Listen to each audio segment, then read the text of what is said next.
You're listening to the Optimal Performance Podcast. The OPP is brought to you by Natural Stacks, makers of 100% natural and open source supplements designed to help you live optimal. For more information on how to build optimal mental and physical performance into your life, go to naturalstacks.com. As I customarily do, I go through one or two products that we carry at Natural Stacks that I love, because how often do you get to hear like people's actual reactions to the supplements they take? And what I wanted to talk about today was the Myco line. One thing that is definitely different about the Myco line is that all of the mushrooms that are in those products, Myco Mind, Myco Immune, and Myco Boost, are made from the actual fruited mushroom. Not mycelium grown on grain, but the actual fruited mushroom is the ingredient that makes it into those little capsules that you take. And that's not that common. I mean, there are other companies who do that, but the best selling mushroom products are grown on grain. It's just the mycelium of it. So I thought it was kind of a key point, and it's a testament to the way that Natural Stacks does everything. It's attention to detail and just the best possible ingredients. So check it out. Use the code MAC15 for 15% off your first online purchase. On this episode of the Optimal Performance Podcast, I sit down with Cavin Balaster. And if you don't know the name Cavin Balaster yet, you probably will, because this guy is working his tail off and partnering with lots of different very cool people around brain injuries and recovery. The story is pretty amazing. In 2011, Cavin fell 20 feet from a rooftop water tower scaffolding and had the sort of brain injury that the statistics don't look good for you and to live, let alone recover. And what he found through experimentation and research is the best way to recover from a traumatic brain injury through food and what foods you should be eating. And now he's working to improve the food quality in hospitals to help people with brain injuries, and he works with families. And not only is his story pretty incredible, but this guy knows all about the importance of healthy fats and what sort of supplements to be taking. Hearing what he takes in his nootropic stack is pretty cool. He's just a really interesting guy, and he knows so much about the brain and how you can recover from TBI, that if anybody that you know is suffering from something like this, you can send this to them. You can forward this podcast over, because it's really valuable information. Without further ado, enjoy. You're listening to the Optimal Performance Podcast, and I'm your host, Sean McCormick. It's the OPP.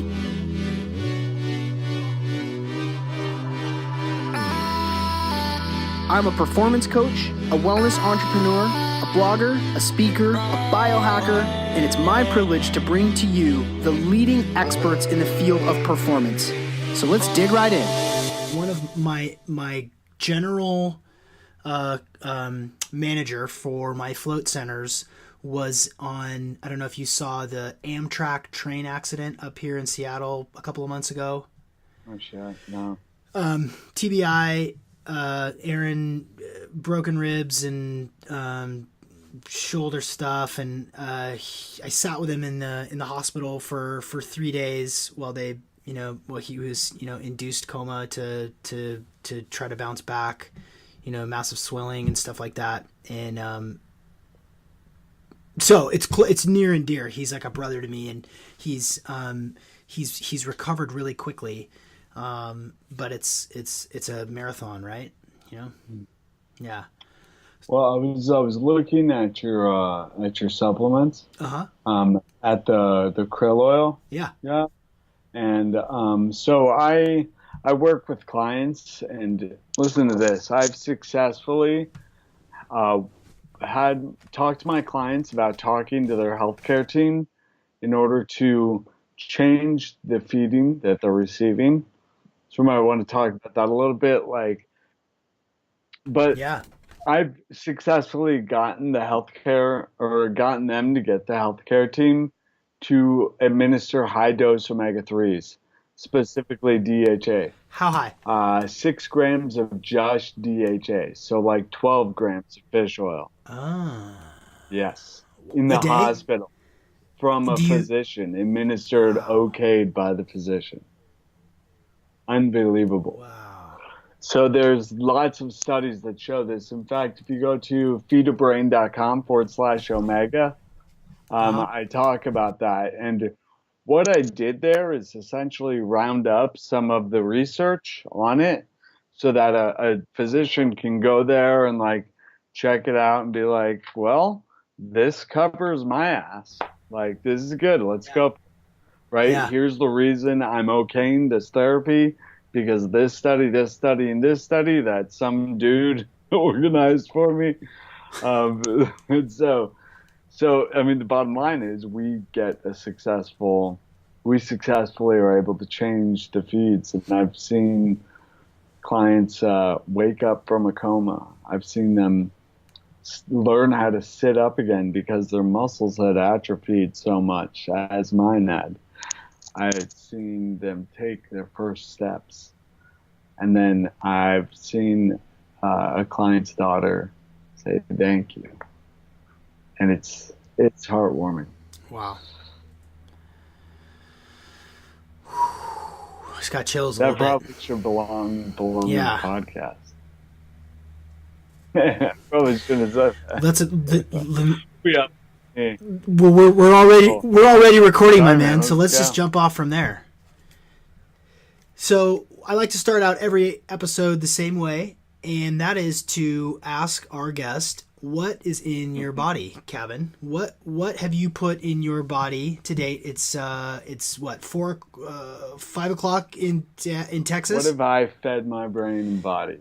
Yeah, it's 5 o'clock in Texas right now. Let's see. I woke up. I had salmon, pan-seared salmon with on a bed of greens with some sliced radishes and some sliced beets, doused in olive oil, and I had that with some coffee blended with ghee and coconut oil. And then the supplementation, Nice. I had about 2 grams of fish oil. I had an organ meat capsule. I don't like eating organ meats all the time, so I found a company that makes organ meat capsules that I love, and I take those every day. And actually, if you're interested, it's Ancestral Supplements, and you can use Feed a Brain for a discount. Feed a Brain, all one word. What else? Oh, and I had some sea vegetable, a capsule of either kelp or dulse this morning. Nice. And so, did you skip lunch? I think I had a couple pieces of dark chocolate.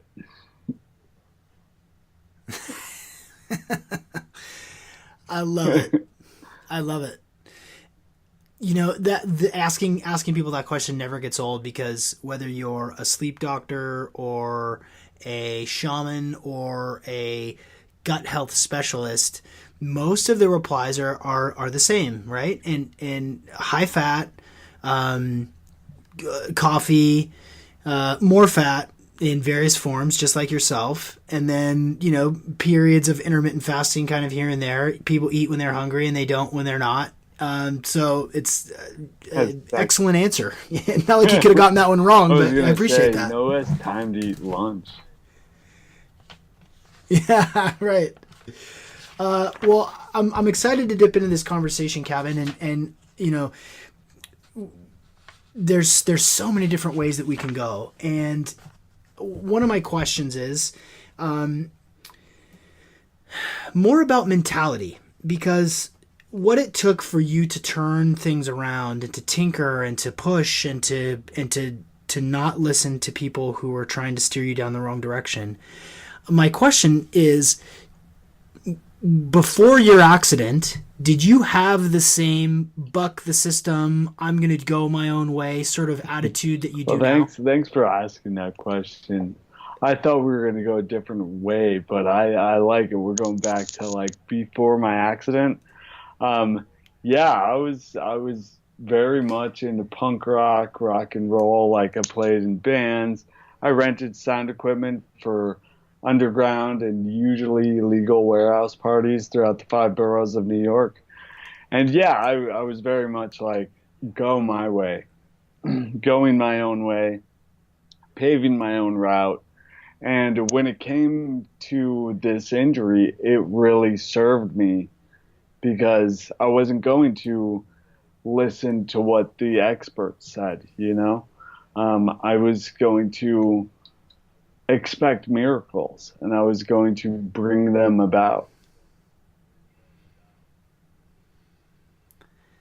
Was there a moment in your process where your skepticism for sort of conventional wisdom around TBI, was there like a aha moment how in the process where you're like, wait a minute, no, I'm not going to do that. I'm going to do my own thing. Yeah, I think it was mostly surrounding nutrition, right? Like, um, essentially, here's how it went with my story. So I fell from a rooftop water tower. I sustained a severe traumatic brain injury, was unconscious, immediately rushed to the hospital, put on life support.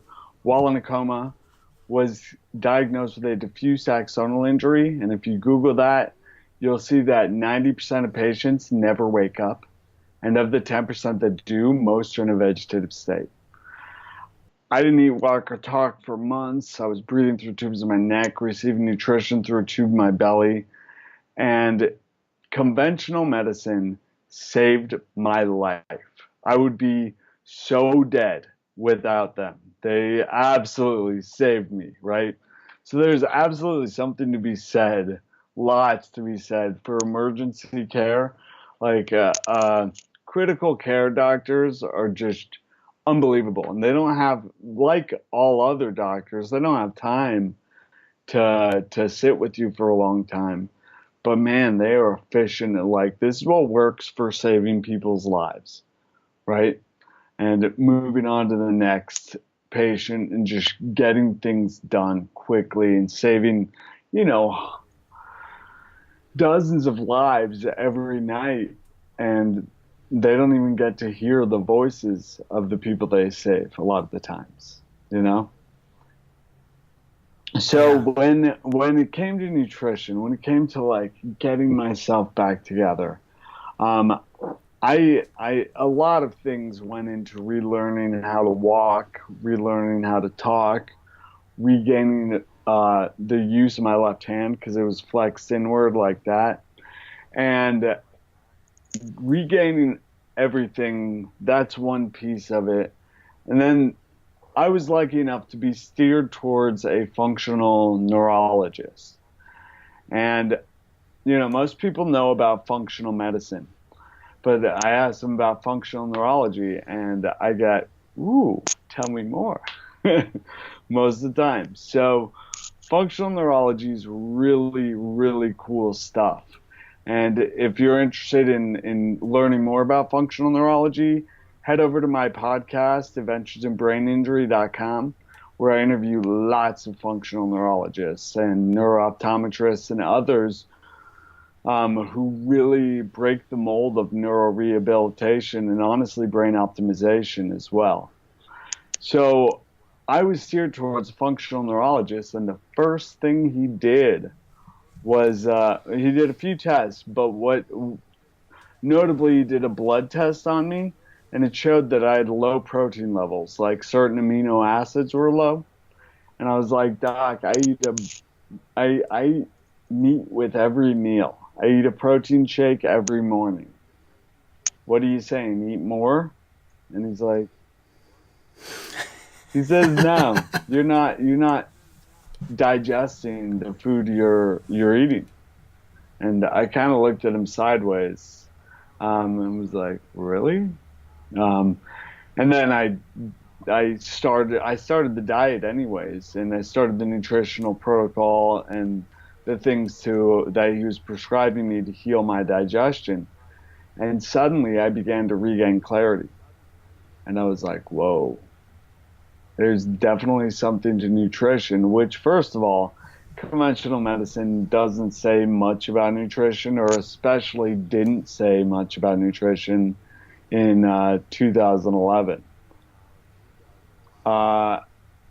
So I was like, definitely some new nutrition. And I used that regain clarity. I was like, first of all, what happened? Because I've been in a fog for almost a year. I was in such a dense brain fog, I didn't even know I was in brain fog because I was in a brain fog, right? So, Right. so I began regaining clarity. I began researching what happened, going through medical records, text messages, emails, Facebook posts, and at the same time, why did nutrition matter? So I'm researching digestion, metabolism, neurometabolism, mechanisms of neuroplasticity, anything I can do to give my brain the best shot to recover.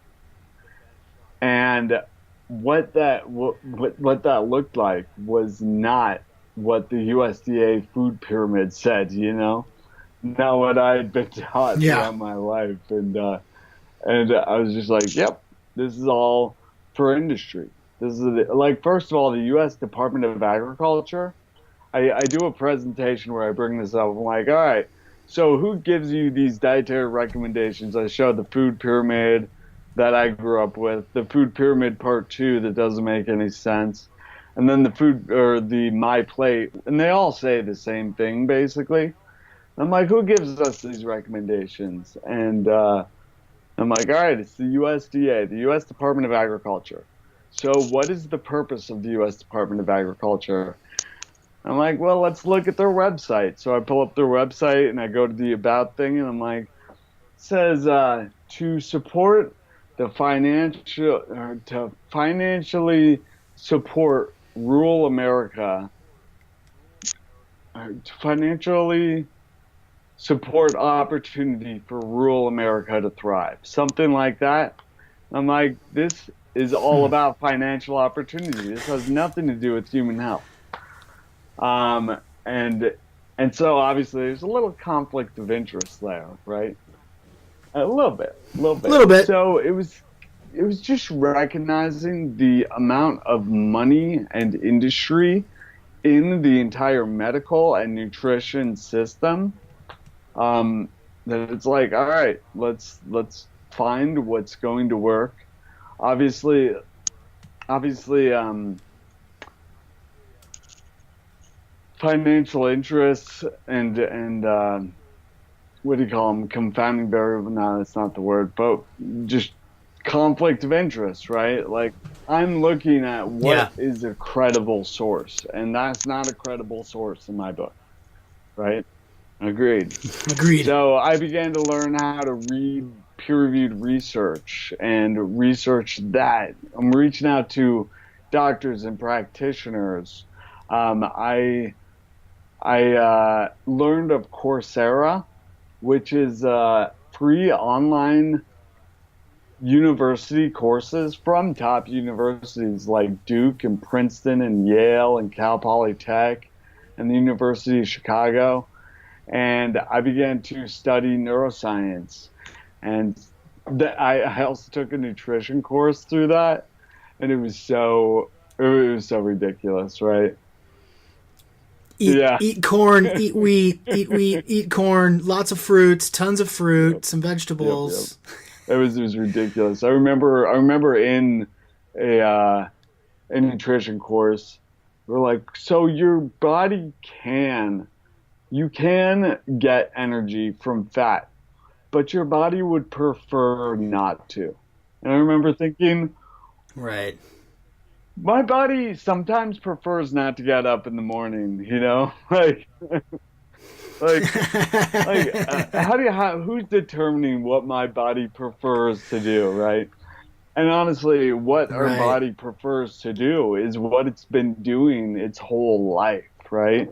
So when we start our kids off with formula that's loaded with sugar, and we start like seriously, babies are fed sugar Yeah. immediately. Yeah. Babies are born, yeah, and And soy. soy. Babies are born in a ketogenic state. Absolutely. And we change Yeah. that immediately.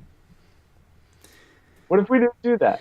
you're yeah, you're touching close to home. Like I've got two small children, and watching their sort of tendency to gravitate towards sweet stuff, and having to control that and reel that back in, and make sure that they're getting tons of leafy greens and tons of good fat. They're the weird kids, right? Because they're eating lots of leafy greens and lots of fats, where everybody else at their school and at the playground is munching on Cheez-Its and Go-Gurt and apple juice and no water. They're not drinking any water, these kids. And sorry, hot button issue for me, Cavin. Sorry, No, sorry I'll to cut you believe off. it. I think it's really foul what we've done in this country, as far as allowing the food industry to take over our schools. I mean, like I said, the U.S. Department of Agriculture that gives us nutritional advice, we pay for that to be taught to our kids. And it's bothersome. It's very bothersome. So, Yeah, yeah, I mean, we could go on and on with that. yeah. Yeah. So I'm curious about. I want to go back to your breakfast really quick. Are you one of those medium rare salmon fillet kind of guys, or do you Like cook it through? rare. Like, let's see. I Do you? Yeah. Yes, Just dude. seared? I sear it. So I have an induction plate, which is pretty awesome. So I can Nice. dial in the exact temperature. So I'll dial in like 450, throw avocado oil in there, which the smoke temp is 500. So it's below the smoke temp. I get it just like sizzling hot. Throw it on there, like salt and pepper, the salmon fillet. Throw it on there for a minute on each side, and that's how I do Yeah. it. Do you eat? I You do, eat the skin? absolutely. There you go. There you go. Um, so you've given me an idea. You're painting the picture of just sort of like following. I'm sure you've heard this joke. Following the breadcrumbs, even though they're not breadcrumbs, to do your own research to inform yourself about what's going to work best for you. And following the The cocoa nibs or gluten-free something. I don't know what's better. breadcrumbs, Uh, yeah, right. but that's The still sprouted very grain high in breadcrumbs. carbohydrates. So I don't know. Right. It all turns to sugar anyway. Um, what what was so you obviously make the point of like gut health in the microbiome, the brain gut connection. How does that continue to inform the way that you eat? And also, you were telling me about the clients and the people that you work with. How does that inform? Do you immediately ask people if they're on probiotics? Is that an important part of like an introductory All conversation with right, you? so couple questions there. We got the probiotic one, and then what else did you ask there?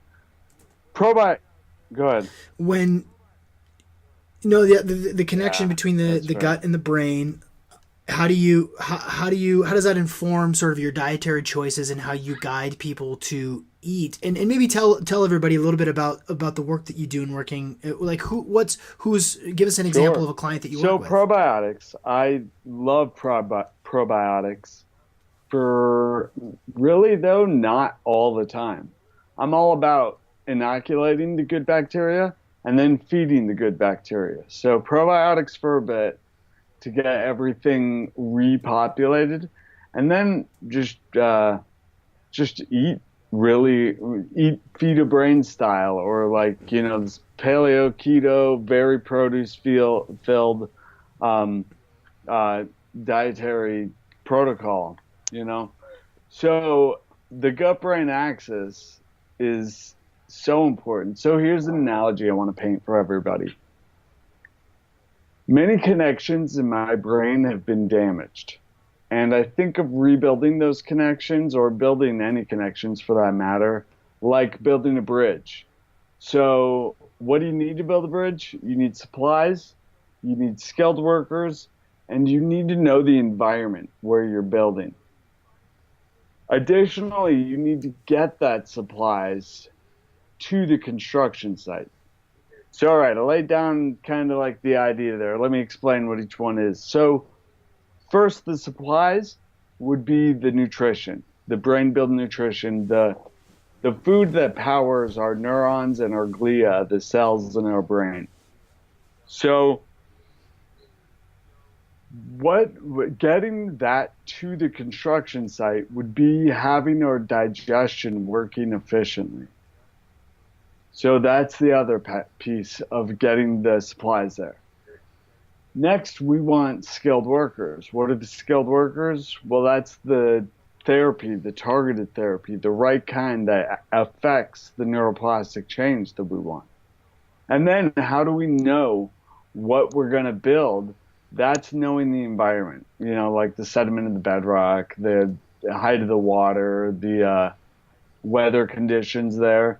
And that would be the neurological assessment to really understand how the brain is functioning. So if we do the best therapy, and we actually see exactly what's going on with everything. So we do a really solid neurological assessment, and we have the best functional neurologists, neurooptometrists, speech language pathologists, all of these therapists coming together to give the best therapy, but we don't supply the right nutrients to the brain, or we're unable to get those nutrients to the brain because the digestion isn't functioning optimally. It's like having the best bridge architects, the most skilled designers, and the hardest workers, and then pulling up with a truckload of toothpicks. So conversely, if we eat all the right stuff, our digestion's healed, but we don't do the right therapy, it's like having the best materials to build a bridge, and then nobody knew what they were doing to build a bridge, right? So we need both, and that's how I like to think of the gut-brain axis. Additionally, inflammation anywhere in the body, cytokines are released, which have been shown to cross even a healthy blood-brain barrier, which means that inflammation anywhere in our body can inflame our brain. Release cytokines that can inflame our brain. When the brain is inflamed, communication with the gut is reduced. When communication with the gut is reduced, the gut becomes more permeable.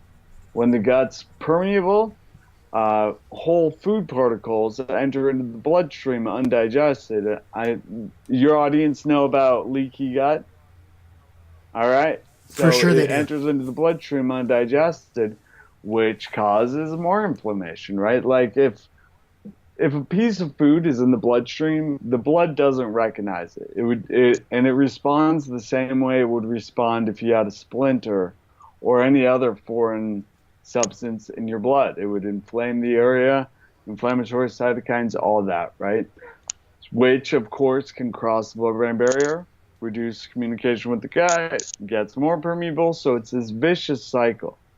And it exacerbates itself. It just gets worse and worse. Yeah. Well, on that note, and I don't want to derail you, but what do you like for inflammation? Before we talk about your clients, because right. I'm interested in the work that you do. What do you take? I mean, are you taking lots of curcumin, turmeric? Like what do you take for inflammation? I don't take compounds regularly to reduce inflammation. I try to just live a healthy lifestyle. But when I wake up, sometimes I go out and I drink way too much and stay up way too late. Like, my buddy came into town the other day and I ended up staying up way too late, drinking way too much. And the next day I was like, oh, damn. Actually, that night, here's what it is. That night, I had magnesium threonate with quite a bit of N-acetylcysteine, which really, first of all, it tastes good when you mix those two because N-acetylcysteine is pretty sour, and I use the Zymogen OptiMag which kind of has this berry flavor, and they go together very nicely. So I had that and some choline and some uridine and some high DHA fish oil as well. and that helped reduce inflammation. And then the next morning, I had the same thing, and I added curcumin with it. If I had some resveratrol, I'd add that in there too. But those are my main go-tos: Yeah. N-acetylcysteine and a magnesium that can cross the blood-brain barrier. Yeah. So tell us, I'm going to struggle not to interrupt you. As you already gather, I'm an excitable guy. I'm an enthusiastic dude. So, so tell us a little bit about the work that you do with Cool. the clients that you work with. All right. So yeah, I recently published my book and got a flood of clients afterward. I had already been working with clients beforehand. Excuse me. But suddenly there were many brain injury survivors and people with loved ones who were affected by brain injury. And my most rewarding clients I've worked with have been mothers with a child in a coma. And I work with them more than anything, to get in the right mindset, to work with their hospital team, with their medical team. Because yeah, it's pretty clear to many of my clients that the medical system is feeding their loved one, corn syrup and soy protein isolate and corn maltodextrin, calcium caseinate, canola oil, because that's what I was fed while I was unable to eat conventionally. And it's really, it should be criminal that this is what is being fed through the gastric tube to clients or to patients who are unable to eat conventionally. But that's the fact.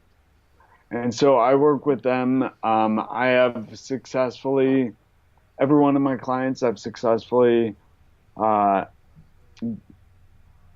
to work with their medical team in order to change the feed, as well as to administer high-dose omega-3s, which is amazing and shown to be so beneficial and very safe in pretty high doses.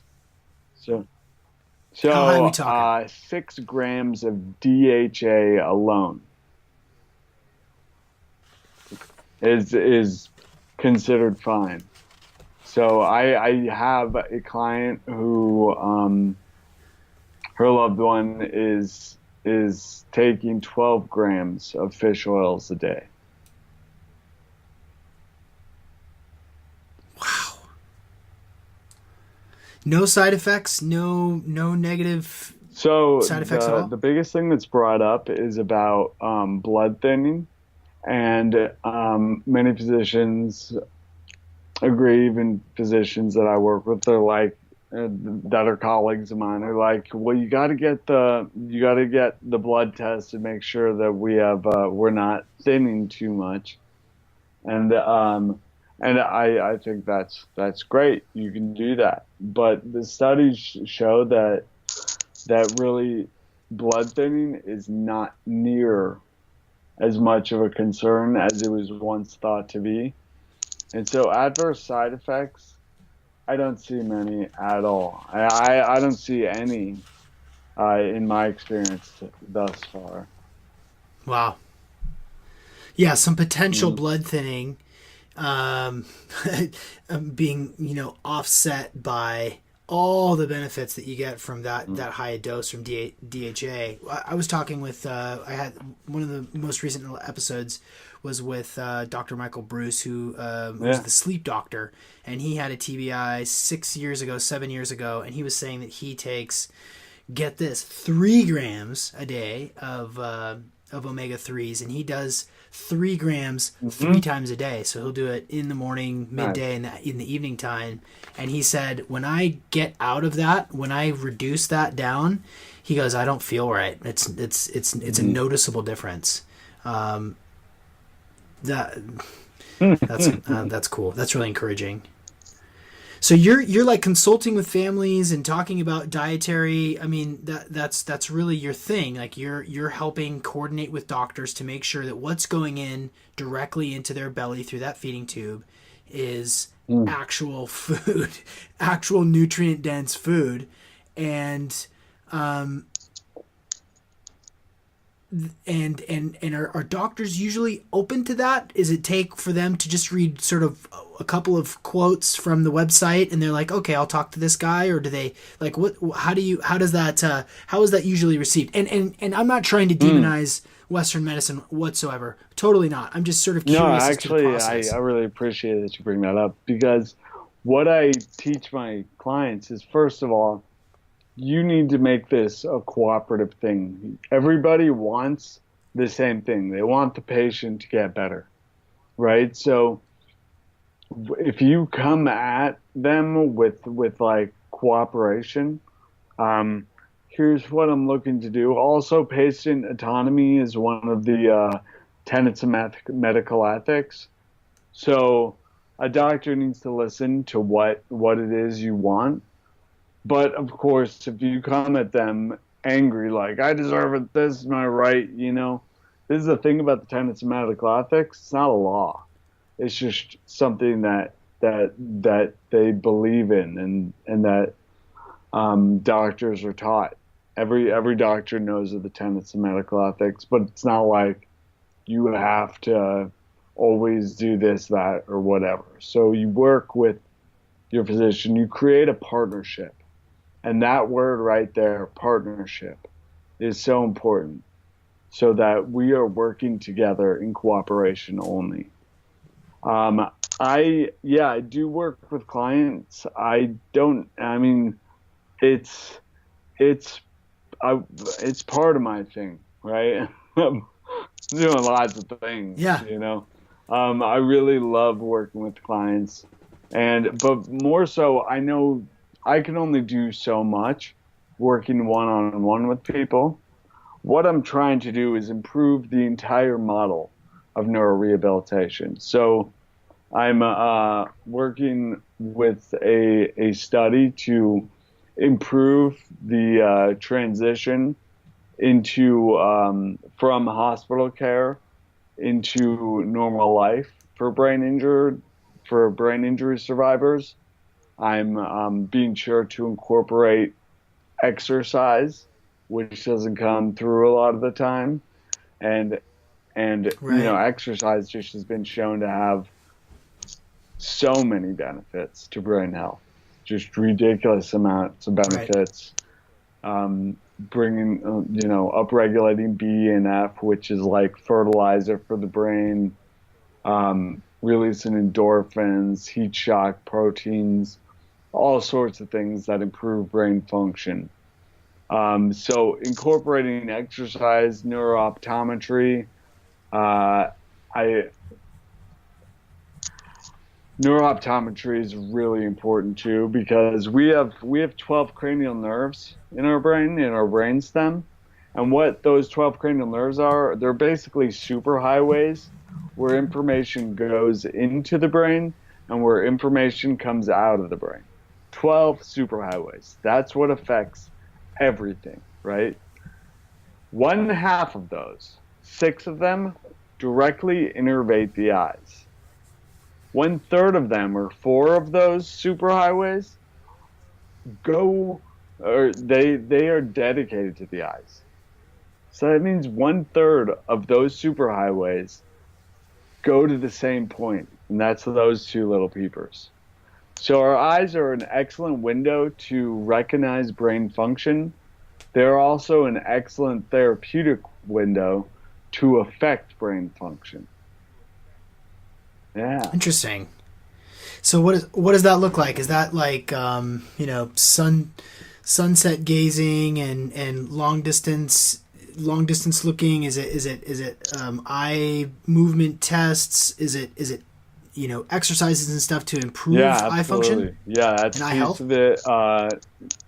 Pursuits, saccades, um, yeah, distance, short distance, long, doing it's hard to explain on a podcast, but using like a Brock string, BROCK string. If your listeners are interested, check out Sue Barry, Suebarry. I think she had a TED Talk where she wrote a book called "Fixing My Gaze," and it's really interesting what she's put together. She actually, I think she writes for Psychology Today these days, and I'm sure I have an article about her on my blog. What do we? Okay, I want to go back to the heat shock proteins. Do you sauna? I do. I wake up nice. Nice. I wake up. My morning routine is it definitely takes into account the heat shock protein. And do you do hot cold too? I wake up. I turn on my sauna. I meditate for about 20 minutes while that's heating up.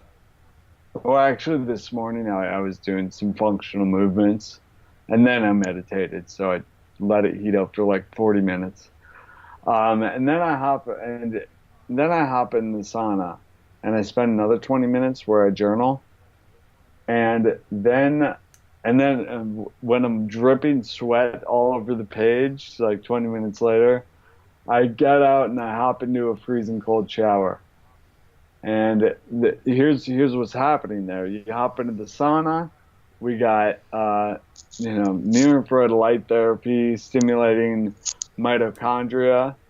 So we have that aspect. We're also BDNF is upregulated, again, fertilizer for the brain.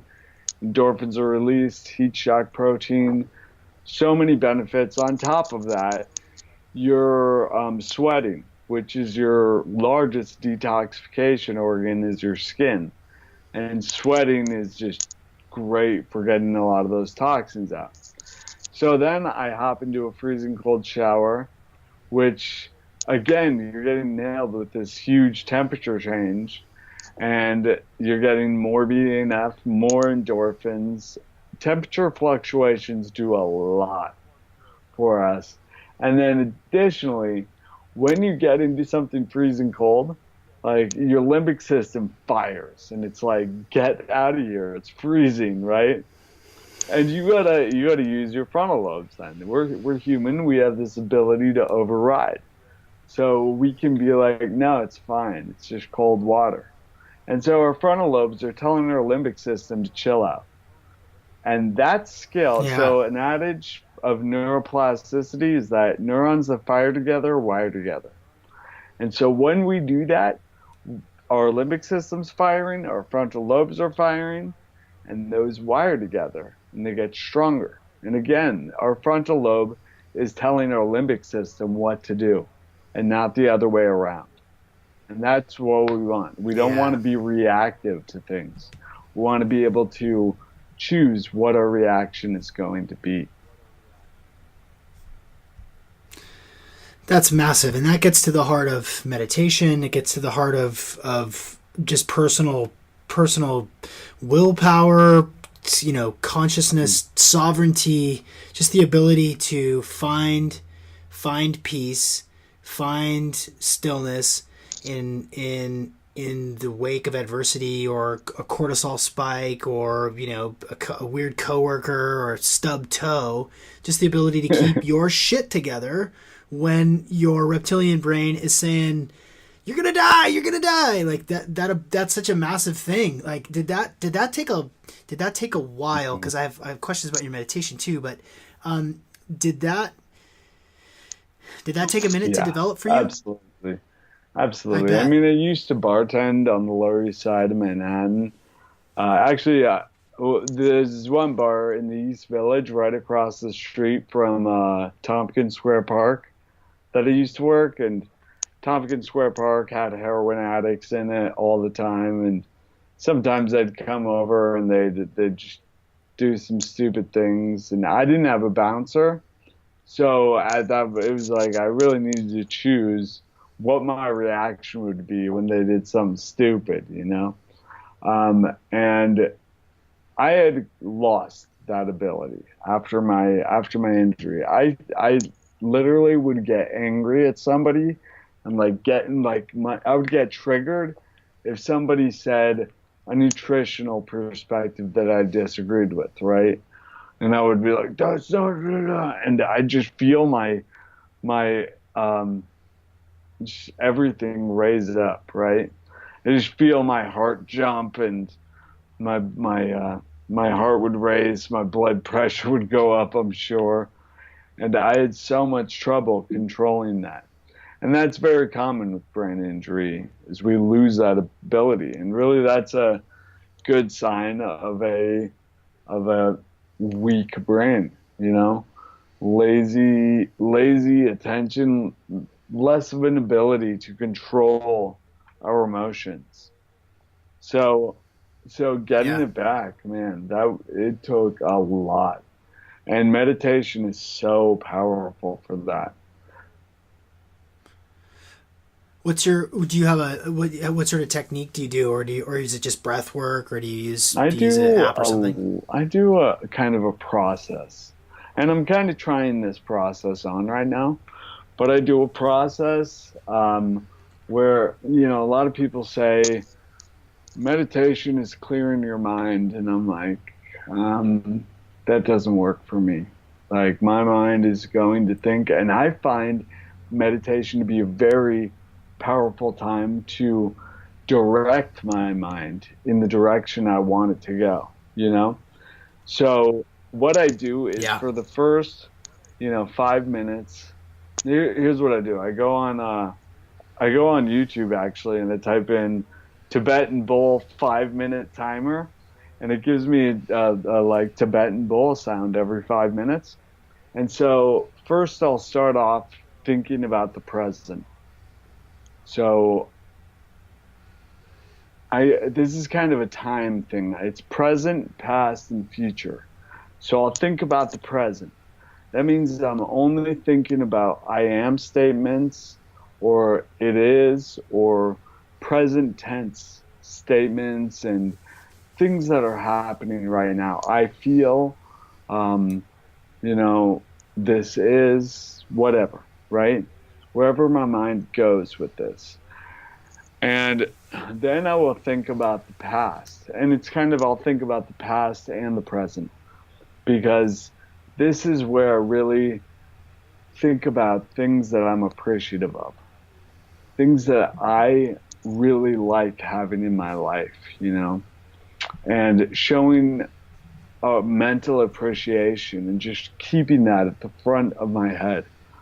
Because as you know, writing down a few things you're grateful for every day is shown to increase happiness a great deal, right? So I'll spend 5 minutes thinking about what I'm appreciative of, who I'm appreciative of, what circumstances I'm appreciative of, and sometimes how they came about, and how I'm appreciative of everything that came about in order for that to be the scenario. And then I'll move into the future.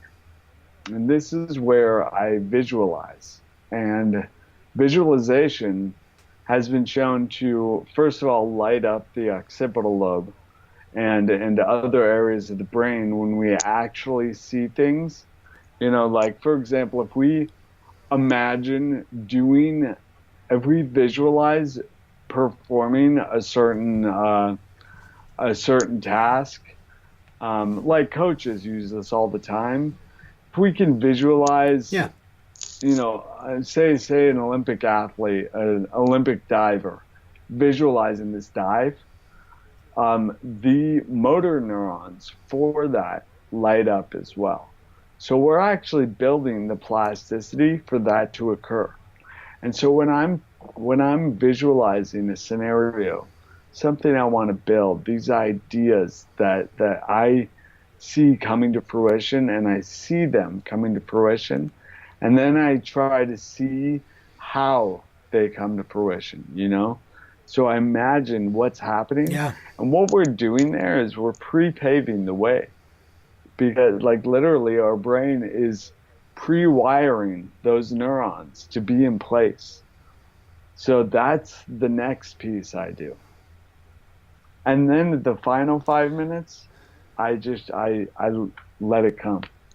I just let my mind think what it thinks, and it's amazing what happens in those last 5 minutes. It's like some people call it like a download from the cosmos. Some people call it allowing what's inside to bubble up to the surface. Either way, it's magical what comes from that meditation practice. I've been enjoying. Yeah.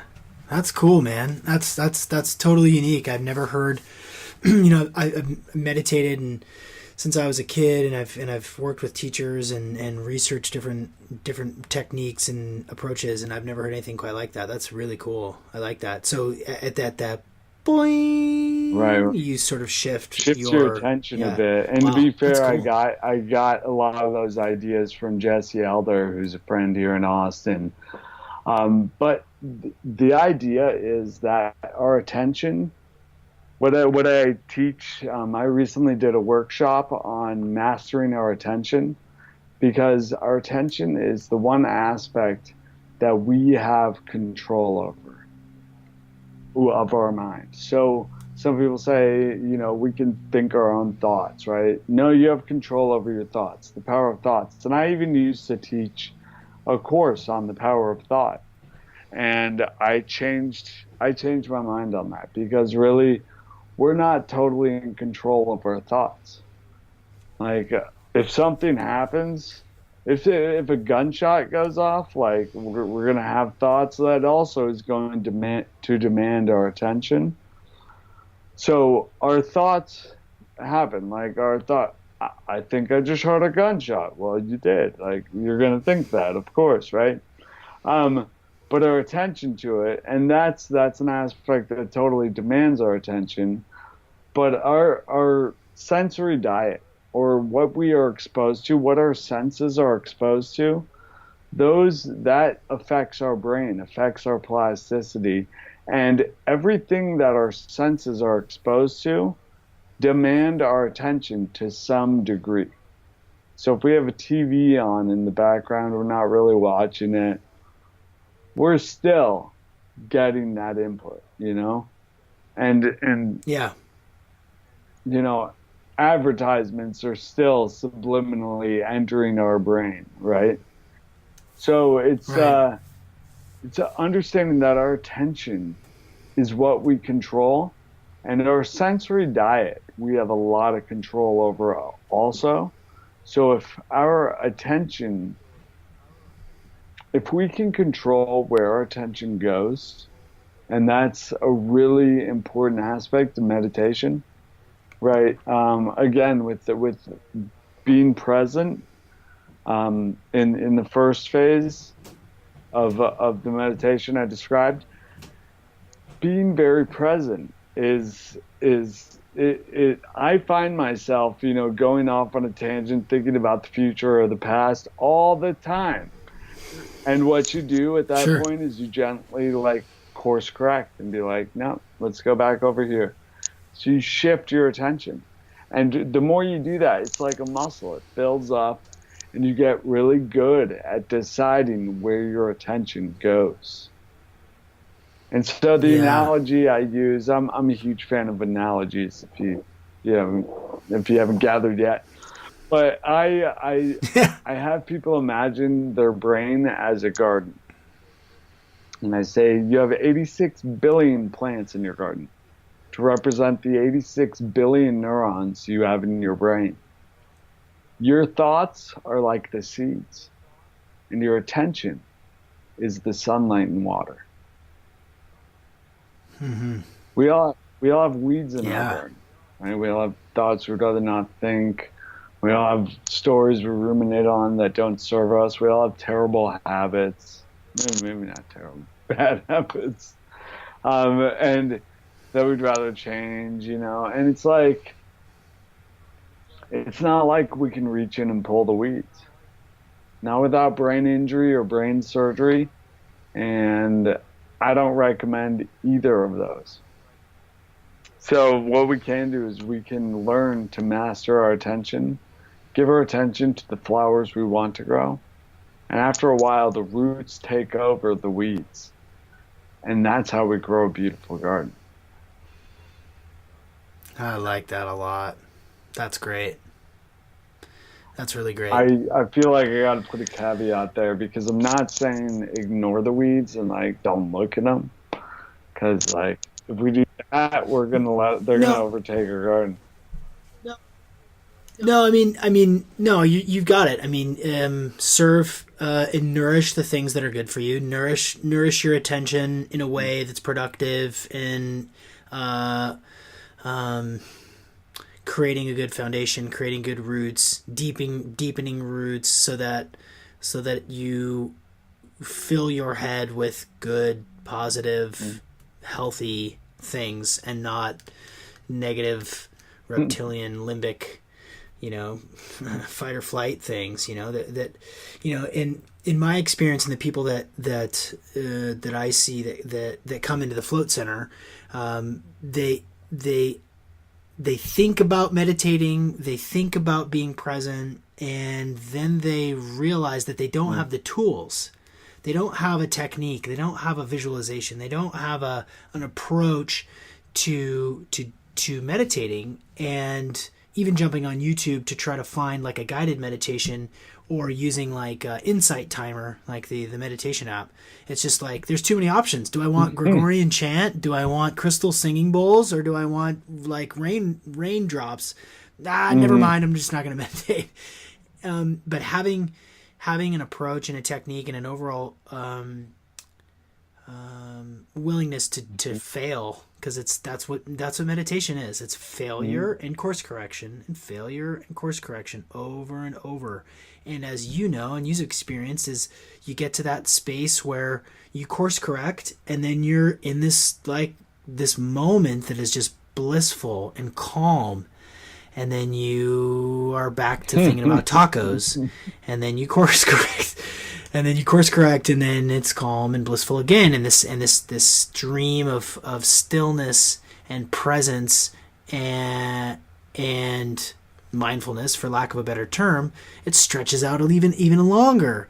And then something else comes in, and then I imagine.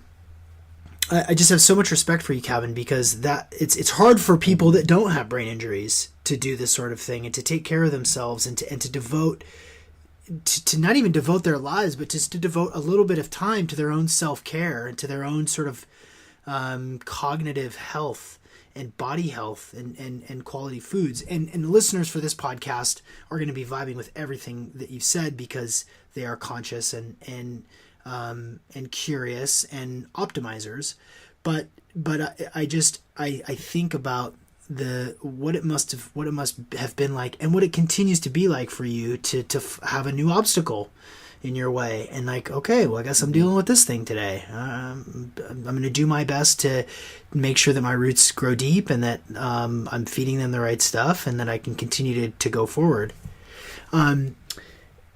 Where do you stand? This is just my own personal soapbox now. For the people that are regular listeners, they're going to be like, dude, will you drop it? But I will not. I will not drop it.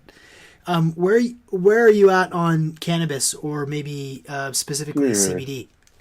Will you drop it? Come on. All right. So I honestly, I think CBD is overhyped, honestly.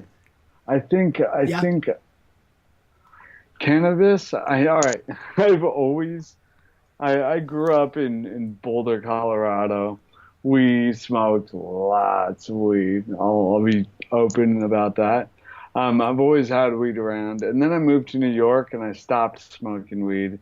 However, one of my roommates sold weed and would like come in with a big bag and I don't know half a pound. I don't know how much it was, and everybody would be like coming around like with the bong and like ready to go, and I'd be like, let me see it. And I'd take out a big old nugget and I'd, that's pretty good. He's like, yeah. And then I would look at him and I'd pop it in my mouth. I'm looking at him. He'd be like, dude. And I'd be like, Nice. I'm not going to smoke it, but I'll totally eat it.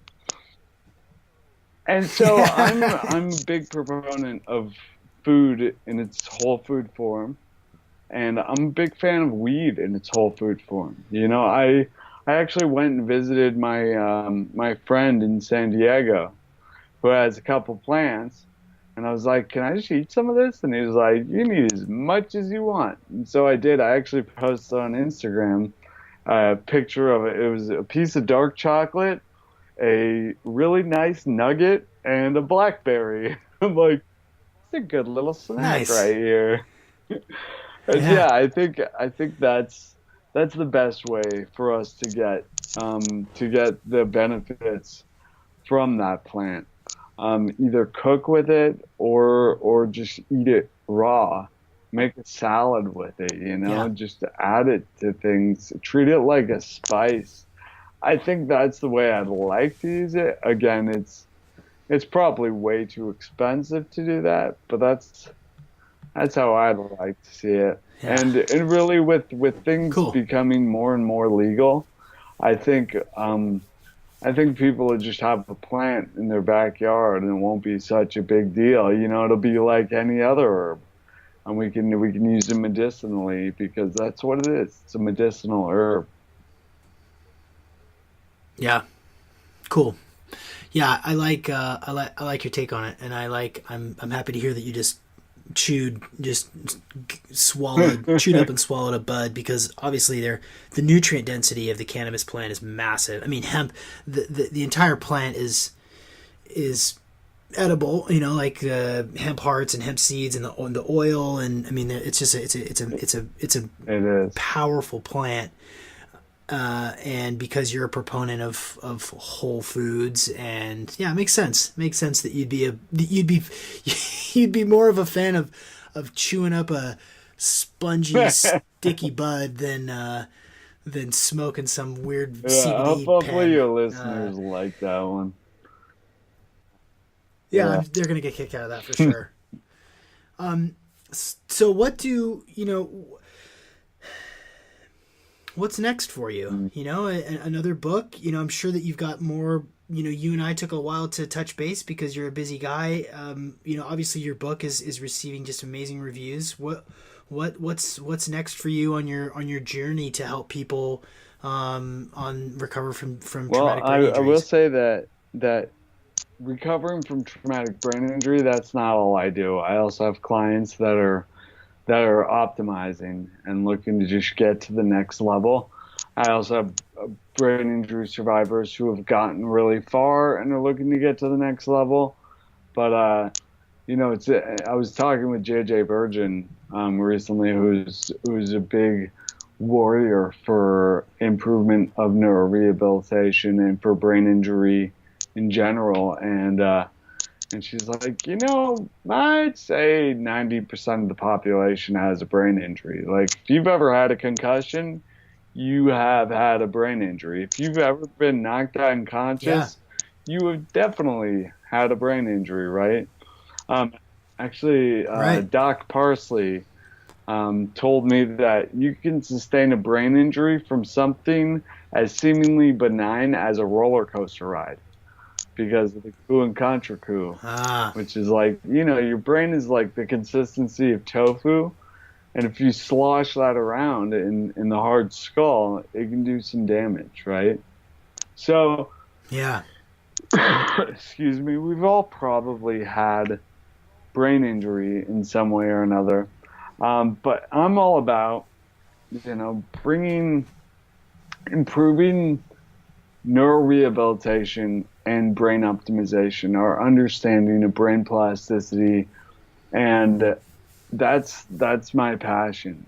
Since my injury, I was studying all this nutrition stuff. I'm also studying neuroplasticity and what we can do. So I'm currently working with Revive Treatment Centers in Denver, Colorado. They're a functional neurology center that really has just so many amazing tools, including hyperbaric oxygen, which everybody knows, cold laser, which is low-level light therapy, stimulates mitochondria, um,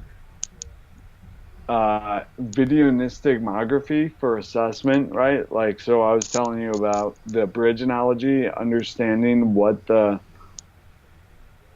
environment looks like. That's where video nystigmography is amazing, because we can see into the eyes and how they're reacting to different stimuli. Balance plates that really help us understand what the vestibular system is doing in conjunction. So these are really cool tools that we use.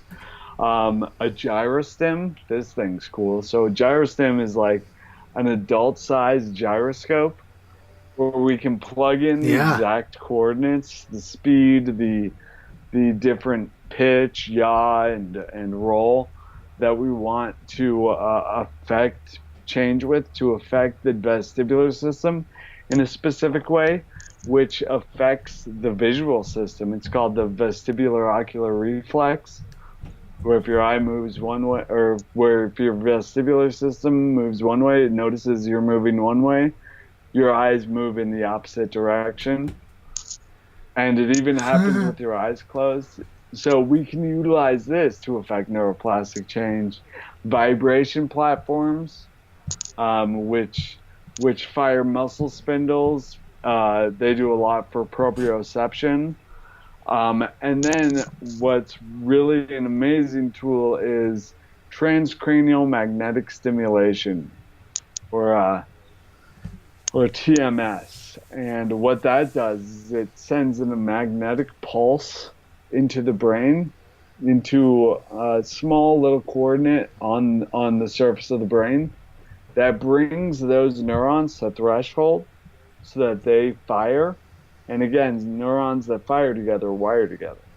So we'll do things like aiming that at certain spots on my cerebellum, while I'm doing certain tasks with the left side of my body, which has trouble. Like, there's definitely damage to my left cerebellum. So it really helps to regain that neuroplasticity. Cool stuff, man. Cool. Very cool stuff. So what's next? Wow. I mean, honestly, there's so many places to go with things. One of my greatest interests is improving hospital nutrition. So again, it's improving neurorehabilitation.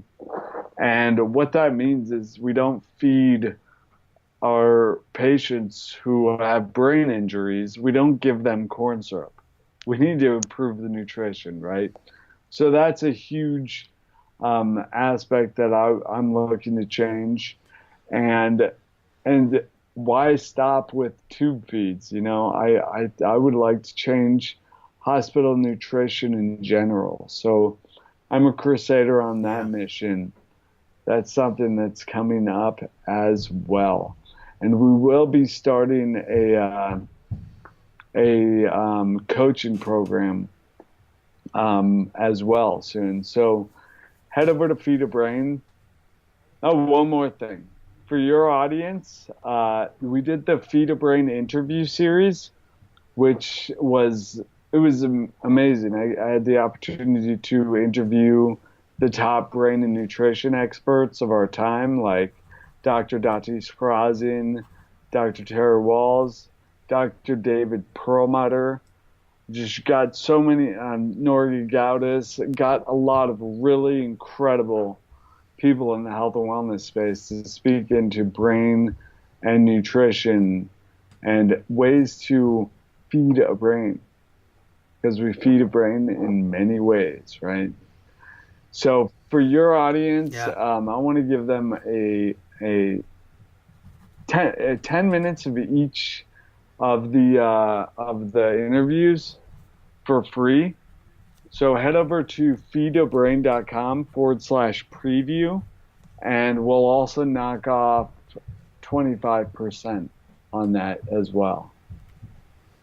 Yeah. Awesome. That's gracious of you, man. Thank you.